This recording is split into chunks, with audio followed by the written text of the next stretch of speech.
now, Congressman Adam Schiff, a Democrat from California, member of the House Appropriations Committee. And Representative Schiff, as always, it's great to see you. Thanks, Alex. Just about everyone that I've spoken to today thinks the government will, in fact, shut down. What is your informed opinion? Well, as of 12 hours ago, I was saying I still thought it unlikely, that I couldn't imagine they would really go to the brink and go beyond. But now I'm really not so sure. If the House takes up a bill that once again tries to defund part or delay part of the health care plan, then I think we will have a shutdown. It may be a very short one, but I think this is so incredibly irresponsible. Here in the House, the Democrats are kind of in a wait-and-see mode because this is really a fight between GOP and GOP. In the Senate, we've seen that Democrats and Republicans could get together to keep the government running with a clean continuing resolution. But here in the House Republicans won't agree with that. And so every hour that ticks by, we get closer to a shutdown. And I find it astonishing. I find it really just horrendous when you consider that if we had avoided this kind of self-inflicted wound over the last year and a half, our economy would be humming along right now. But we continue to throw up these man-made roadblocks. It's just awful. So you heard Luke Russert just before saying that among the things that could be considered would be some factors. The GOP would say, look, let's attach some amendments here, something that affects the Affordable Care Act. And then they'd be able to claim compromise. Look, we did our part. But in fact, aren't they doing something, if they do that, that we already know will no chance, and you know what, get passed by either Harry Reid or the Senate or the president? I mean, he said, I'll veto it. So how can they claim we've worked in good faith?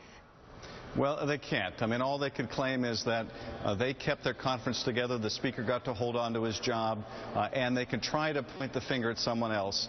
Once they pass yet another defund or delay Obamacare bill in the House, then it just goes into, in their mode, the blame game. They try to deflect responsibility. But it's very clear we can't continue to engage in these petulant, my way or the highway, my way or the government shutdown, my way or the country defaults on its credit exercises every 3 to 6 months. And if the president relents here, then he's just going to buy himself more and more of this hostage-taking on the economy.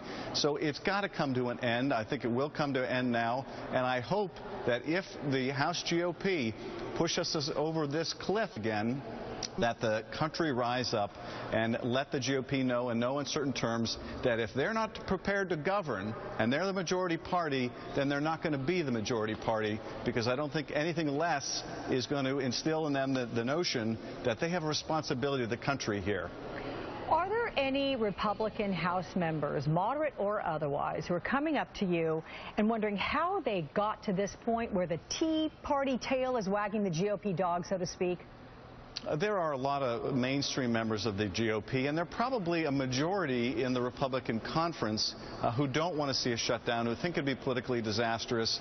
But they have this Hastert rule that they won't pass anything with Democratic votes. So even if you had a majority of the Republicans saying, let's pass a clean continuing resolution, and it passed with Democratic votes, but lost that Tea Party block, it'd be a violation of the Hastert rule, unless it were a true majority of the Republican conference.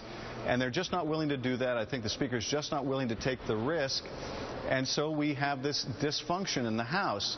But, I do think that there's a big block of, more or less sensible GOP members in the House who think this is crazy. And clearly the majority of Republicans in the Senate feel that way.